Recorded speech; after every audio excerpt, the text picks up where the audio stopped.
जय जगन्नाथ समस्त स्वागत आमर आउ गोटे नुआ वीडियो को आम चैनल रे आज कहानी होची सांब दशमी गुड़गुड़ा घाट। ओडिशार प्रत्येक अंचल में पौष मास शुक्ल पक्ष दशमी तिथि यह पर्वटी पालित हुए।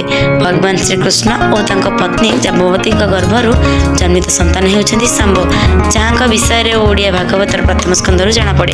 थरे कृष्ण कुमार माने सांब को नारी विषय करी गर्भरे गोटे लौह मुसल भरी ऋषिगण को पचारि जे यही गर्भवती स्त्री गर्भरे पुत्र कि कन्या संतान अच्छी।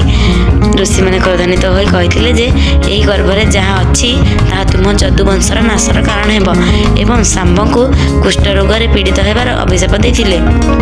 पर श्रीकृष्ण एक कथा जानी ऋषिगण को क्षमा प्रार्थना करथिले और ऋषि मैंने सूर्य पूजा माध्यम सांब रोगमुक्त हेबे बोली जनइथिले।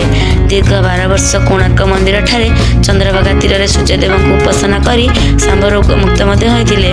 तेणु निज पुत्र कन्या तथा परिवार आरोग्य कामना करी ओडिशार प्रत्येक घर घर माँ माउची माने सांब दशमी सूर्य पूजा करथांती। यही पूजा अटकाली विभिन्न प्रकार मिठा पिठा सहित गंजाम गजपति जाजपुर आदि अनेक जिले में गुड़गुड़ा घंट तरकारी हुए। रेसिपी तो देखिले, कहानी भी शुणिले, केमिति लागिला कमेंट निश्चय जानवे। लाइक शेयर सब्सक्राइब करने को जमा भी भूलिबेनी। रहुची नमस्कार, जय जगन्नाथ।